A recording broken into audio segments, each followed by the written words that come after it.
Chapter 111 Moonlight Empire. Isn't this just an identification token? Eric had never bothered to examine his token closely until now. He had assumed it was a simple identification token. Concentrate and you will see a panel, she advised. Oh, Eric followed her advice and concentrated on the token. Personal information. Moonlight Forum. Moonlight Library. Moonlight Bank. Battle Coliseum? Huh? What is this?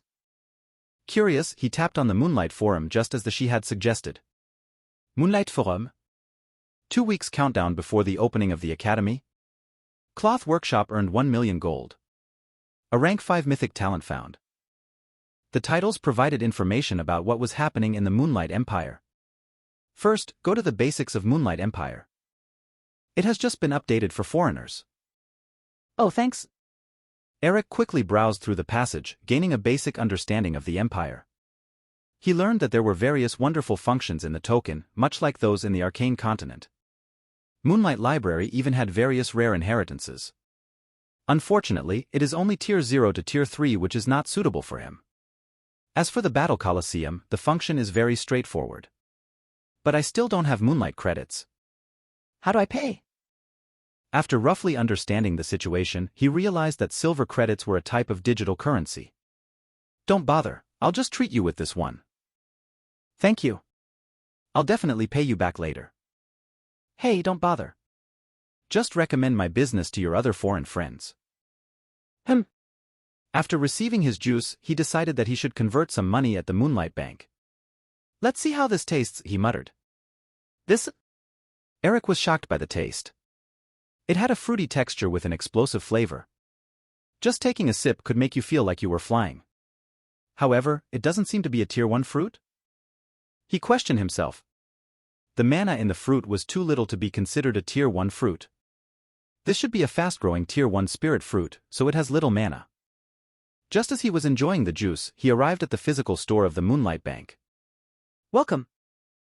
I'd like to deposit money. Sure, this way, sir. Soon, he was guided to one of the tellers. How much are you going to deposit? Do you accept magic crystals here? Due to being in a hurry, he hadn't brought any gold with him. He only had a few magic crystals that he used during training. Of course, sir. How many magic crystals are you depositing? Just 10 magic crystals. That will be 10,000 gold credits, the teller said as she tapped Eric's token into the machine. Thanks. Now that he had money, he could do much more. His first destination was the Spirit Farm. Based on the forum, he estimated that it was the largest generator of wealth. Spirit Farm Lot 1523. Eric soon arrived at the Spirit Farm in the city. What a view, Eric couldn't help but sigh. Seeing mages orderly casting spirit rain, he couldn't help but be amazed.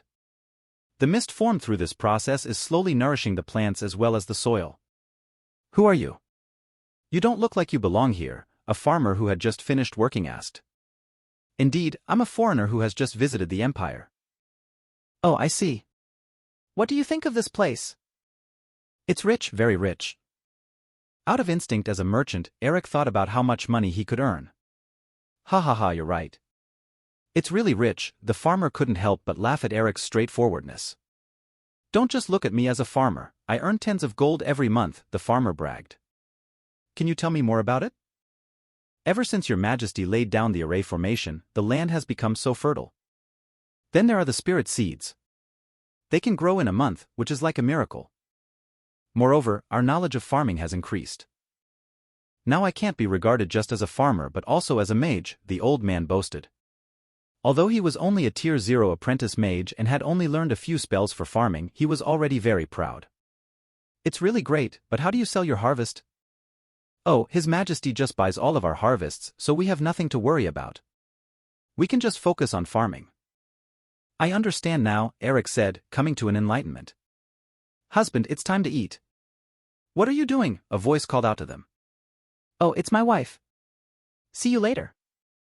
See you, Eric's lips twitched as the farmer's brother hurried off at his wife's call. He couldn't help but feel envious. The Starsea Trading Company is always moving all over the cursed continent, so they don't have time to settle. Now, he was already somewhat old and he didn't even have a wife. Sigh, the impermanence of the world, a farmer can have a wife but I can't. Should I convince the boss so I can manage this place? Eric thought. This place is a good place to retire, with its nice and peaceful scenery. After that, he scrutinized the entire place, assessing the value and potential yield. There is so much excess food. Should it be exported? Eric questioned. After evaluating the plant production and people's consumption, he came to the conclusion that there was an excess of more than 90%. If it's not stored properly, it could rot. So he figured it should be exported. I'll add this to the list, Eric wrote in a note about his findings. Next is the husbandry. This must be the animal husbandry, Eric murmured, observing tamed animals peacefully grazing the land. The main source of meat on the cursed continent is sea creatures, as they are easier to catch than creatures on land. Another specialty product. Eric muttered as he jotted it down in his notes. Land creatures are a rare commodity on the cursed continent, as the land is primarily used for cultivating plants. Hey brother, are you here to apply for a job? A man approached him with a smile. There are very few animal husbandry workers, as most are engaged in farming. After all, the earning cycle in this profession is longer. In farming, you can earn a lot in just a month. No, I'm just visiting. Oh, the man sighed. By the way, where did you acquire so many types of pigs? Eric had seen and sold pigs before, but they all looked ugly and unappealing. However, looking at the pigs here suddenly aroused his appetite. They were specially selected by His Majesty, sourced from all over the Sunburnt Plateau. Like that one covered in hair, it's a Mangalica pig. Its entire body is useful, even its hair. The black one is a shark pig. It's really quite delicious. Anyway, there are all kinds of pigs here that you won't get tired of. Can I taste them? Sure you can, but you'll need to buy the whole thing. The pigs here haven't matured enough for butchering, so if someone wants to taste them, they can only buy the whole animal. That's fine. Can you also pack each variety of animal separately? Are you sure? Absolutely. He would like to taste all of them to determine if they can really be sold to the Starsea Trading Company.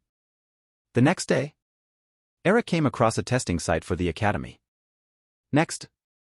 Rank 1 Common Potential, Unqualified. Next. Is this testing site for the Academy? Eric thought. Rank 3 Rare Potential, Passed. Next. Rank 2 Uncommon Potential, Unqualified. What? An uncommon potential is unqualified? Eric thought he might have a hearing problem. You don't seem to accept it, brother. A portly man next to him sneered. He thought Eric had just taken the test and couldn't accept the fact that he is unqualified. In the Moonlight Empire, only those with rare talent can attend the Academy. Why is that? In this way, there should be very few who can pass. Humph, ignorant boy. Over 2 million people have already passed. Is that few to you? Impossible. According to his survey, there are about 300 million people in the Moonlight Empire.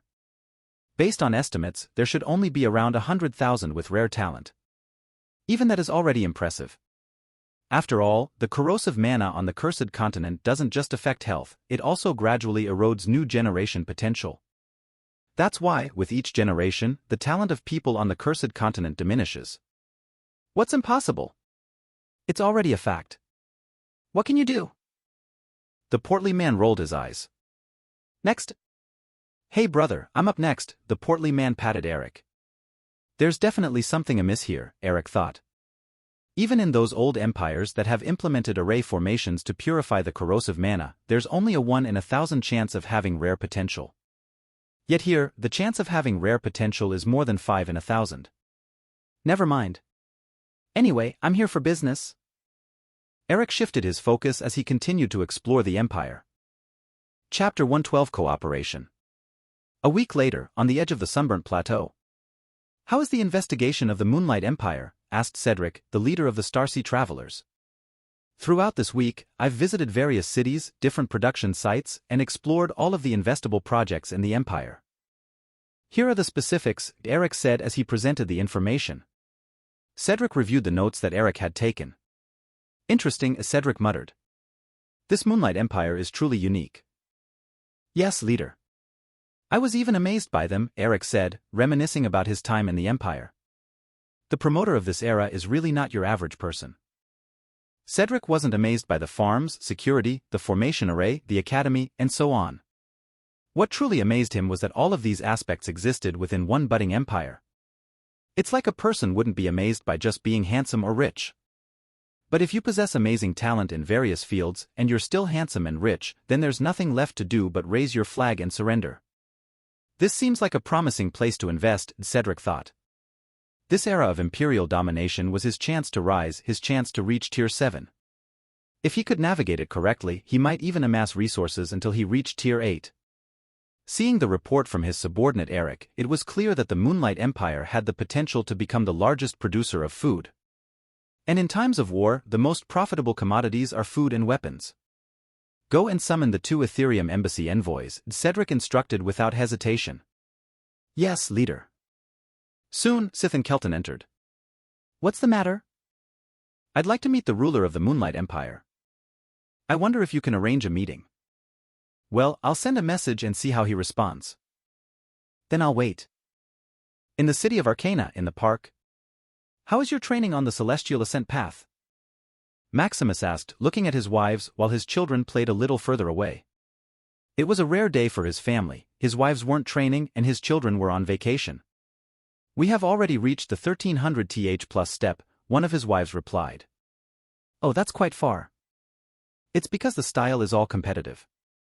There are so many people stuck on the lower steps that the illusion trial has turned into a competition mode. Furthermore, the punishment isn't life-threatening. After we lose, our soul will only weaken, causing us to descend a step. Originally his wives only thought of tempering their souls slowly as the illusion trial is too dangerous. If you fail, the backlash in your soul can even kill you. However, the real Celestial Ascent path is more mild than its virtual counterpart. Moreover, due to it being a competitive mode, it's easier to advance. Unless it's on a higher floor, where there aren't many people. Oh, that's quite different. Should I also visit it? Maximus muttered. But considering he still had a lot to do, he dismissed the thought. As he reminisced with his wives, his token vibrated. Huh? Curious, he took out the token. Sith, Your Majesty, someone wishes to speak with you. Maximus, I'm Busse. Tell them to meet me tomorrow. Seeing that it wasn't particularly urgent, he didn't feel the need to rush. Today was a rare day for his family, he couldn't let it be disrupted so easily. Come on, let's go to that treehouse and have some tea while the children play, Maximus said, leading his wives. The next day, in the Moonlight Empire castle. I've met Your Majesty, Sith and Kelton greeted. At ease, Maximus waved his hand. And who is this?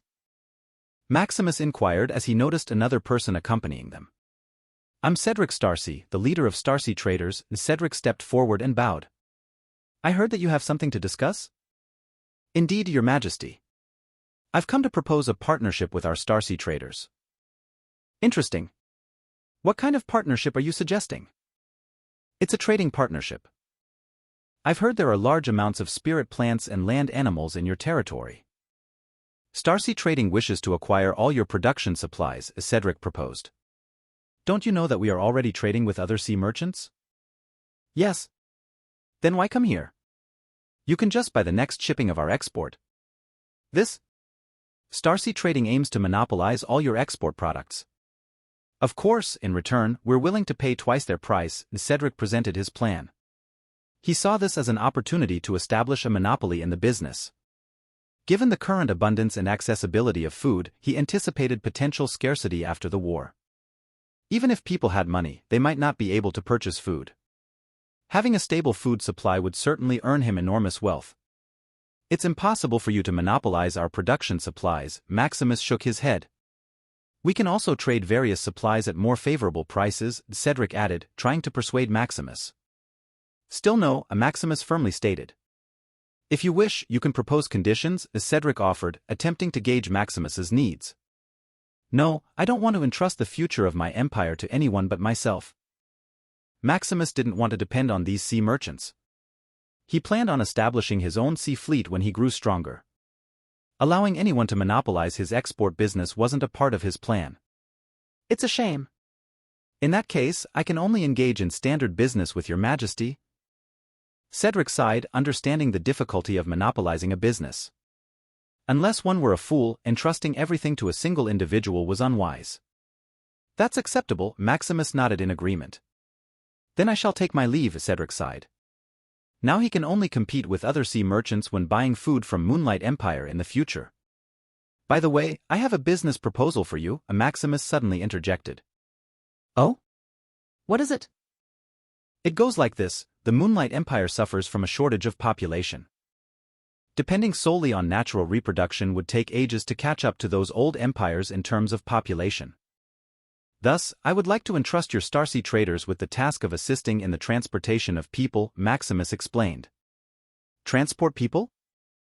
Cedric repeated. That's correct. You should know that in this era of imperial domination, the more people there are, the stronger your empire becomes, Maximus explained.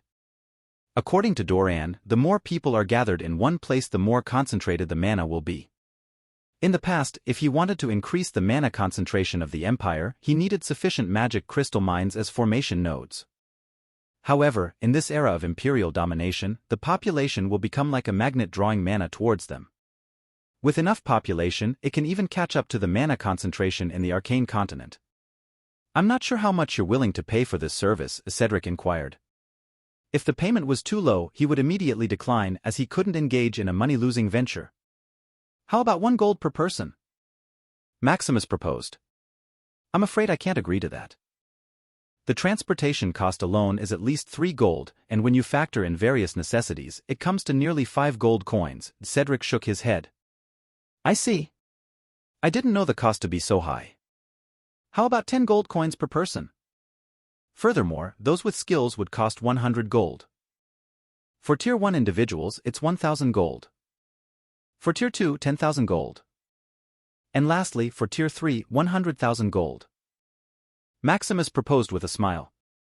While it might seem like a considerable amount of money, it's easy to manage with the system in place.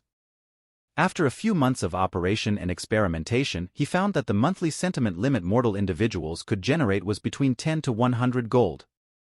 With education, this could even rise to 1,000 to 10,000 gold. Additionally, there were also mages and knights whose contribution he couldn't estimate for now. Regardless, no matter how many people Cedric transported, he wouldn't be at a loss but would earn instead. After all, he can convert the sentiment that people produce to gold points monthly. 10 gold coins? Cedric was taken aback. The cost he initially estimated for Maximus was just that, an estimate. If he managed things well, he could potentially reduce the cost to 1 gold coin per person, resulting in 10 times the profit. Moreover, there were talented individuals and those mages and knights with higher costs. How about it? Maximus asked. Of course, our Starsea traders can't decline such a business opportunity. But I'm uncertain about how many people you need. If it's too low, I won't be able to profit much, Cedric inquired. There's no set limit, I can pay as much as you have, Maximus replied with a smile. Are you sure? Cedric questioned. After all, the Moonlight Empire was only recently established. Don't worry, I will pay hand in hand, Maximus reassured him. Then I'll do my best to revitalize the population of the Moonlight Empire, Cedric grinned broadly. It's a pleasure doing business with you, Maximus said, returning the smile. Chapter 113 Academy Opening. A week later, in one of the cities of the Moonlight Empire. Hey Timothy, your clothes are crooked, his mother remarked. Mom, don't be too bothersome. I'm already an adult, Timothy said as he quickly straightened his clothes. No, this is your first day at the Moonlight Academy. I heard His Majesty is going to attend the opening ceremony, so you need to be presentable, his mother nagged endlessly. Don't worry, I have the strongest talent this time. I would shine no matter how I look, Timothy confidently said. He was the only one with Tier 5 mythic talent among all the people in the Empire, so how could he not be proud? What an ignorant kid. So what if you're talented? You can't reach the finger of His Majesty. I will be there sooner or later. Once I become a little bit stronger, I will come to the Arcane Continent to continue my studies. Moonlight Academy is merely my stepping stone, Timothy said with a serious tone. All right, go on. Maybe you'll be late, his mother pampered. Goodbye Mom, Timothy said. According to the memo, Moonlight Academy is a boarding school from which students can only leave during vacations once a year. Soon, he arrived at the city where a huge flying boat was parked. This boat was also the one that transported them from their previous kingdom. Show me your token. Here. Timothy Winterchaser. The guard said as he examined Timothy's token to determine if he is a student of Moonlight Academy. Pass. Boarding the boat, he was greeted by other nervous-looking students. However, there was one exception, a man sleeping soundly on a couch as if he owned the place. Hey. The man didn't budge and turned to the side. Hey. Straight face. Hey. What? I just like disturbing you, ha ha ha, Timothy laughed. This was his friend Xavier, a unique kind of man. Despite being lazy, he was a god of wealth. He was the richest businessman in their city, owning several chain stores and even planning to expand to other cities. Tisk, let me sleep. Don't worry, with me here, nothing will disturb you. Straight face. You're the one disturbing me. Then I'll wake you up when we get there. Soon, the flying boat started its journey toward Moonlight Academy. A few hours later, at Moonlight Academy. Wow. Look, Xavier, we're here. Timothy couldn't help but be excited. Although he claimed it was just a stepping stone, in reality, he was a poor man and is very thankful for His Majesty for his life. As for his surname, which only nobles used to have, now people of the Moonlight Empire could choose surnames to commemorate the Empire's stature. So soon? Xavier murmured as he stretched his arms. Come, look while we're still in the air. This is a rare experience. Moonlight Academy had been constructed by tens of millions of people in just a few months. Its scale was even larger than that of the imperial city, Moonshadow City. Of course, Moonshadow City was still in a rebuilding state, so there was no need for comparison. A good place to earn money, Xavier thought aloud. This place was grander than any city he had seen so far. Soon, the flying boat landed. Let's go. Timothy urged, dragging Xavier along. As they walked, they admired various buildings and areas around Moonlight Academy. Look, this should be the Moonlight Library. According to the memo, studying there is twice the reward with half the effort. Oh. And that's the Battle Coliseum. It's more realistic than the one in the token. It's said that there is an automatic array set up, so you get kicked out when you're about to die. Xavier was getting tired of Timothy's nagging. They explored all over the academy until his feet hurt. Hey, His Majesty is about to arrive. We need to hurry, Timothy said as he noticed the announcement on the token. Sigh, let's go, Xavier agreed, thankful that there would be no more walking. In the city of Arcane, at Maximus Manor. Are you going to the Empire again? Erica asked. They had come to know that the Moonlight Kingdom had recently become an empire. They were also aware that Maximus had ushered in the era of imperial domination. Fortunately, they were here in the Arcane continent, so they were safe. Yes, today marks the establishment of the Moonlight Academy, Maximus replied. It's finally opening. Hazel murmured. She kind of missed their home, her parents, and her siblings. She didn't know how they were doing. Even though they could communicate through the token specially connected to their home, she still missed them. Don't worry, I heard that after the official student trial, there will be an auction, Maximus said, noticing that his wife was missing their home. An auction? Yes, I saw the list of items and noticed that there is a quota for a teleportation array that can connect directly from the Arcane continent to another place. Really? Is that possible? Yes, apparently other families that haven't reached Tier 9 don't have a territory, so they have to source it from outside the continent. In the Chaotic Sea, there are many islands of different sizes.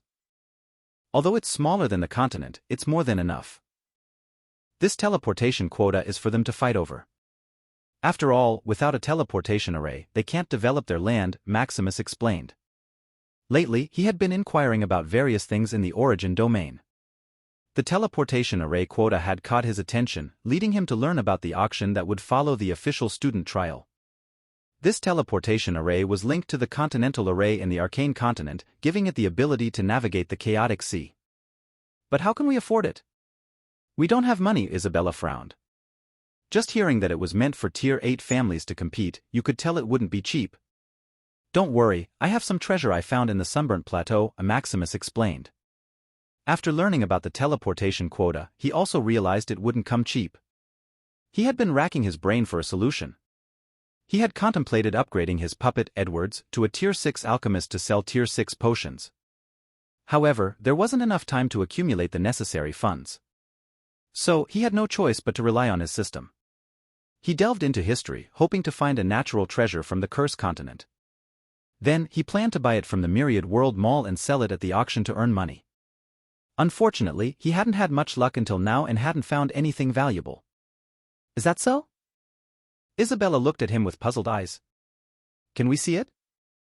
They were also curious about what kind of treasure could compare to a teleportation quota. You'll see it when the time comes. Maximus smiled. Then we'll wait.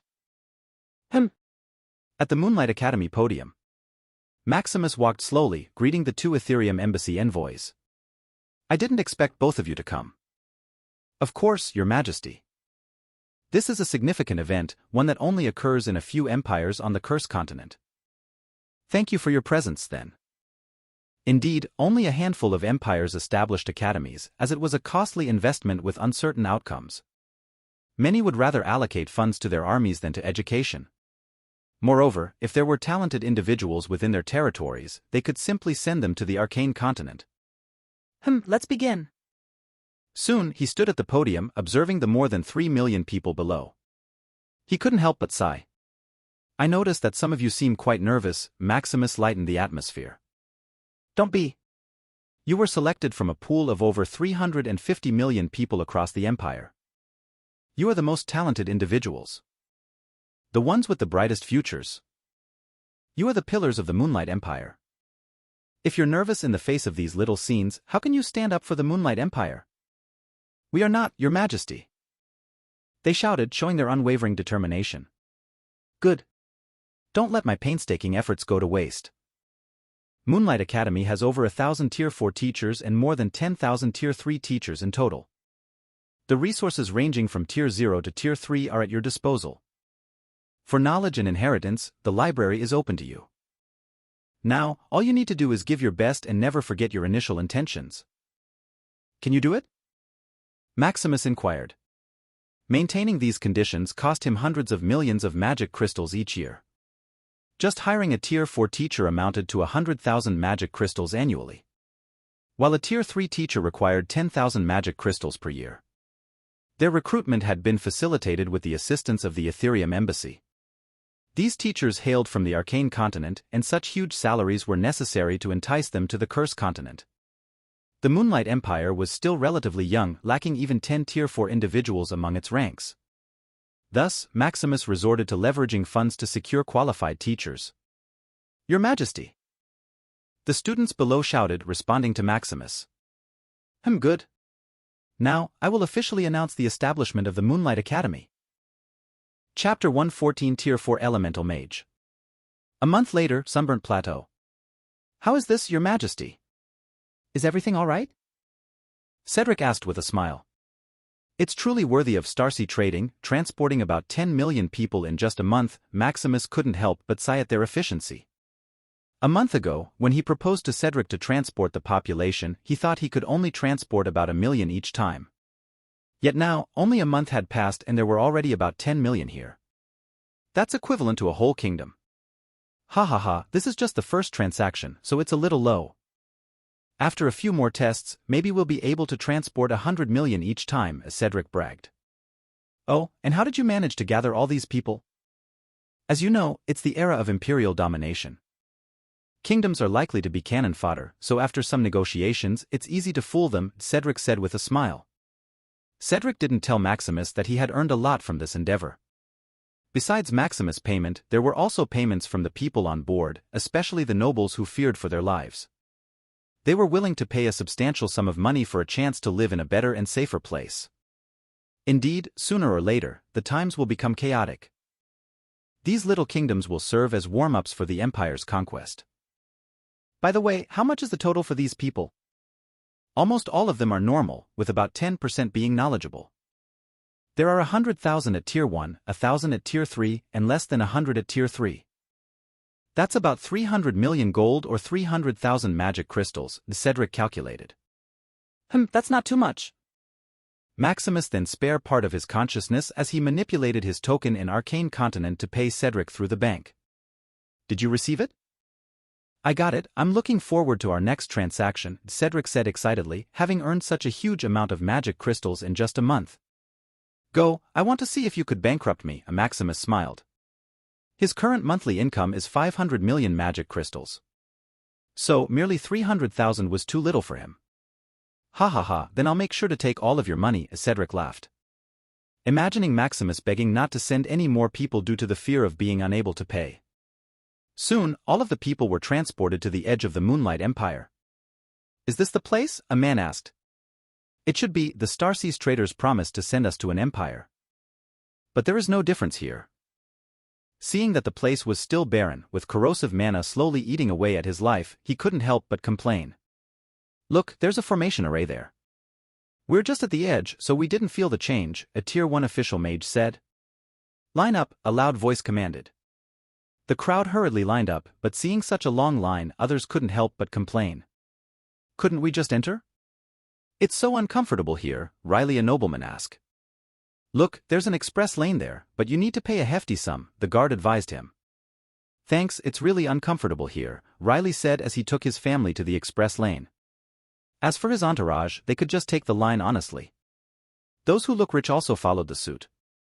Soon, they made their way through the express lane. It costs 1,000 gold to be in this line, the guard stopped them. Here's the money. Riley paid more than 100,000 gold for his family. Riley was a wealthy nobleman with tens of millions of gold in assets, so this was nothing to him. Comein. The express lane is already inside the array formation, making it quite comfortable. Input your mana and soul signature here.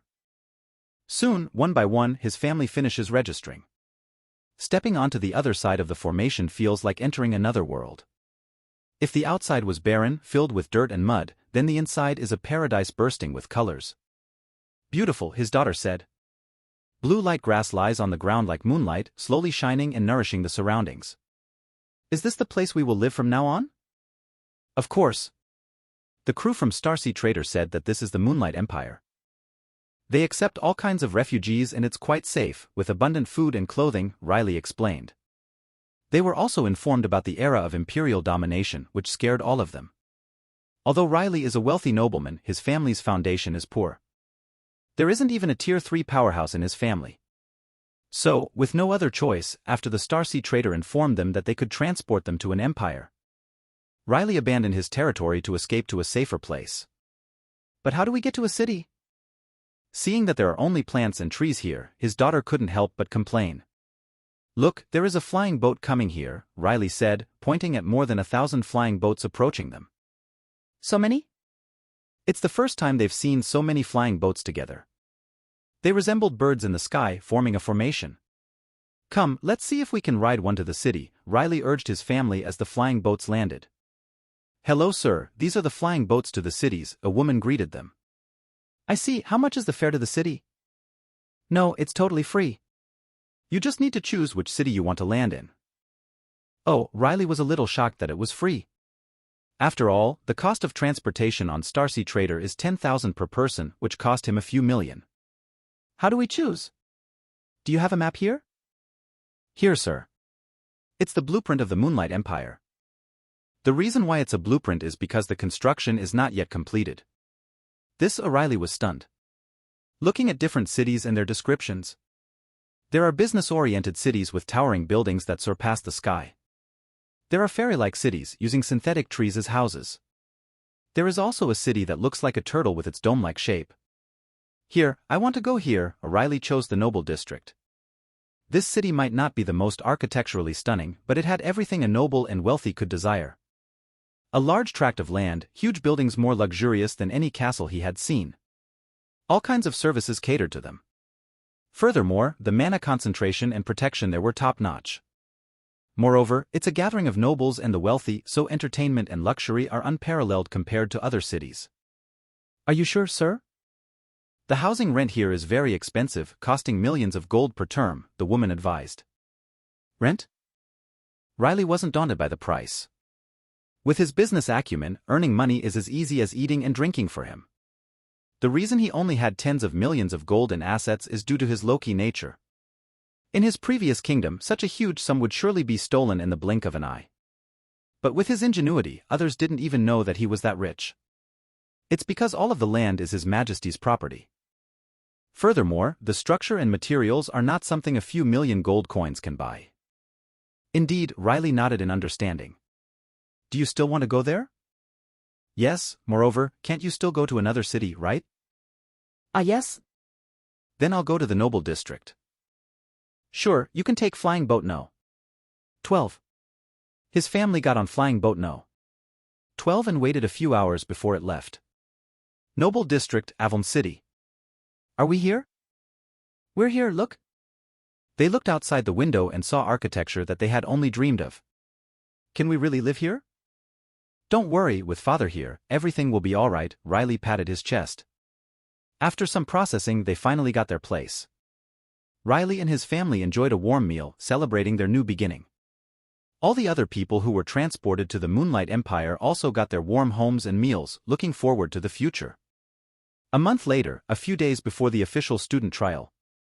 In Maximus Manor. Maximus was seated in the meditation room, resembling a tree connected to the world.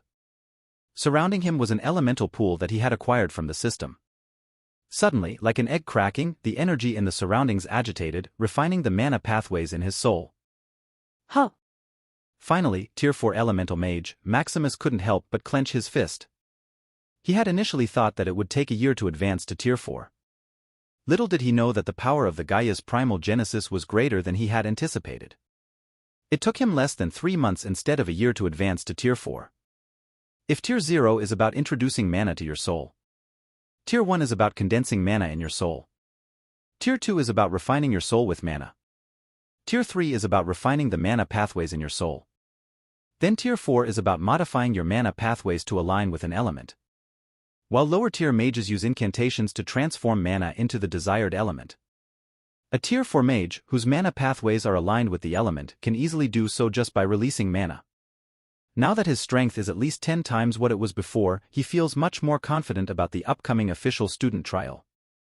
Chapter 115 Official Student Trial.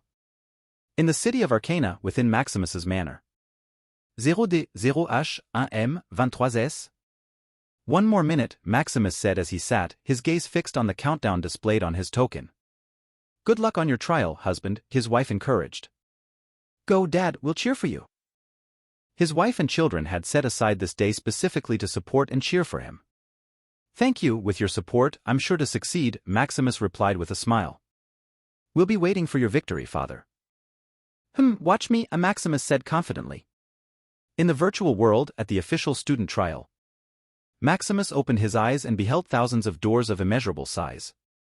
In front of him lay a sea of people, exuding a hint of liveliness. It's finally the official student trial. I will surely pass this time. After 1,000 years of preparation, the time had finally arrived. The crowd murmured as they cheered themselves on for the upcoming trial. These people were Seekers, occupying the majority of the Origin domain. For Seekers, they only barely had rights living in Origin domain. While they also had access to credit system like official students, the price when they bought and used things is 10 times more expensive. Furthermore, even though all knowledge was available in Arcana Library, without the guidance of a teacher, you could only rely on yourself and fumble through. Lastly, Seekers' rights are low, and they didn't have the right to use more advanced facilities. Like the time dilation chamber, official students can freely change the time flow as long as they have credits. Seekers have a limited quota and can only go up to 1,000 times. As he wondered, he spotted 3 friends. Hey, Lilith, Ragnar, Silas, Maximus greeted. The position you're teleported to is close to the friends you added to your token. Maximus, you're here, Ragnar greeted. Over the past 3 months, they had met from time to time and had grown somewhat close.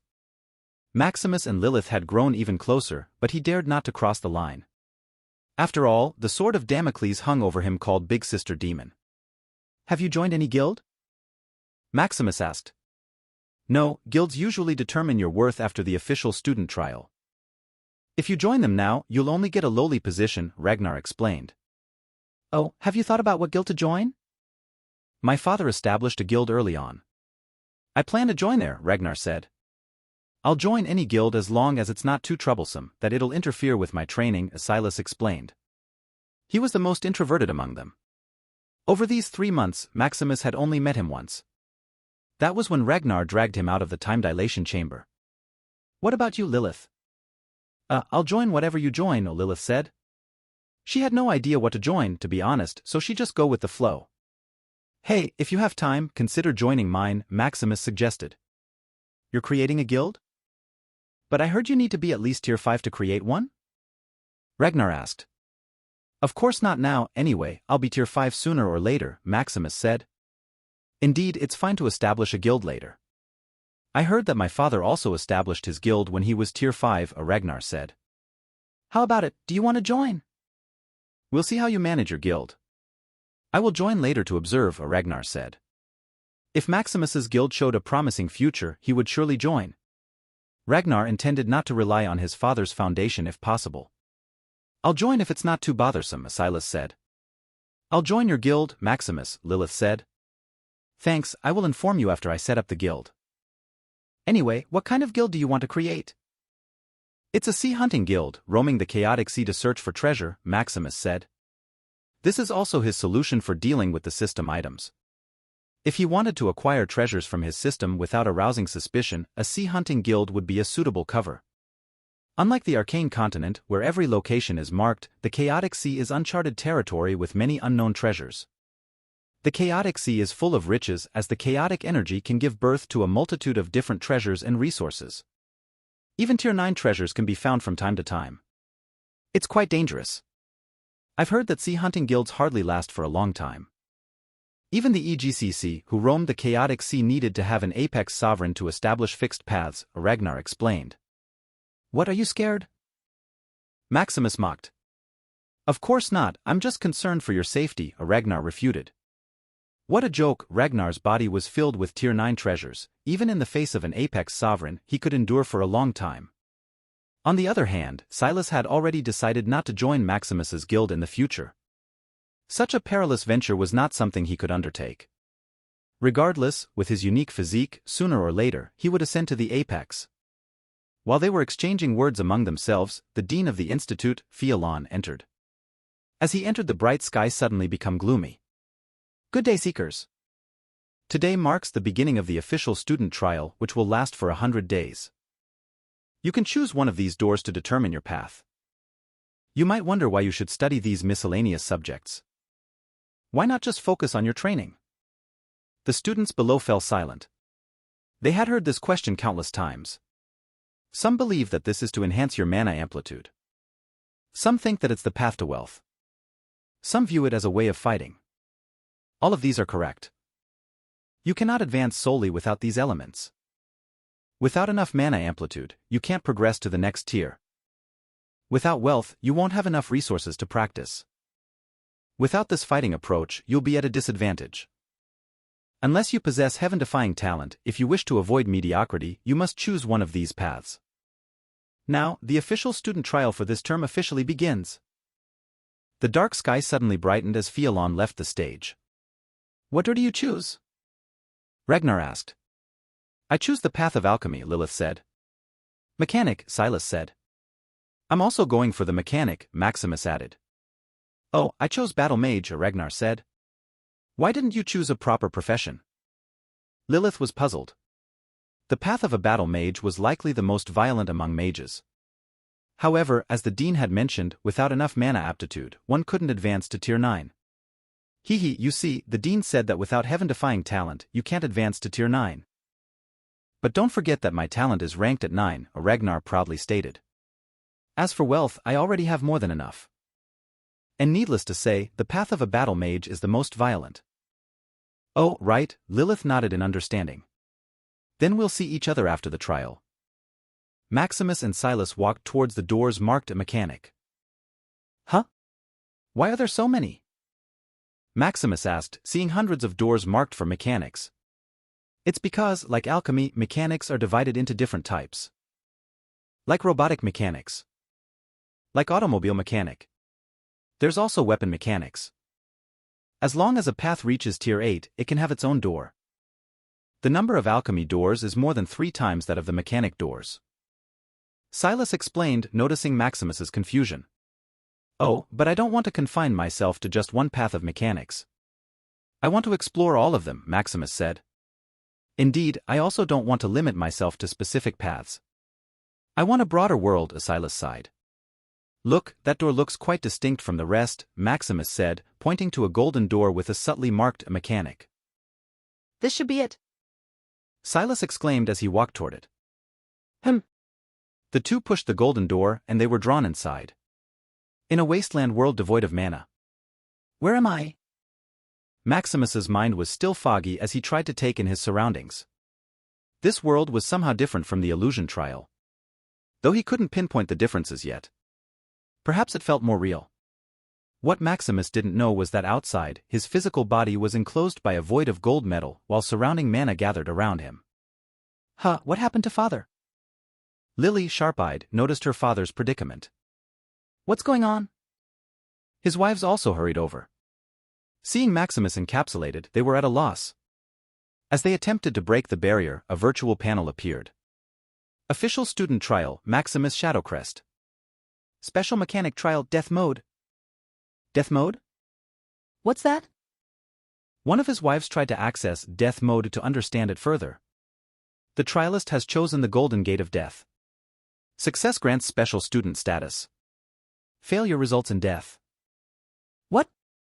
While his wives and children were panicking, Maximus also looked at his mission. Survive in the wasteland for 100 years. Note, 1 day outside is equivalent to a year here. 100 years? Maximus was shocked. He hadn't even lived that long, yet he was now expected to survive in this wasteland for a whole 100 years. Moreover, he felt no mana here, and he couldn't even utilize his soul power to affect his surroundings. Fortunately, he could still use his system scan, so he didn't panic too much. Just as he began to relax, he spotted a colossal monster about hundreds of miles away. The fact that he could see it from such a distance indicated that it was truly a world-threatening creature. I can't stay here, Maximus murmured. If that creature noticed him, he would undoubtedly die. Just as he was about to run, an undead zombie happened to pass by. Damn, is this a hell mode? Maximus cursed. He had just spawned, and there was already a group of undead creatures converging on him. Furthermore, he couldn't mobilize his soul, and his body seemed as normal as that of a regular human being. System scan, Maximus commanded. He couldn't take on hundreds of undead by himself, or he would be overwhelmed. The system scan revealed a hidden sewer passage just a few meters away. Here, Maximus hurriedly opened the passage and jumped in.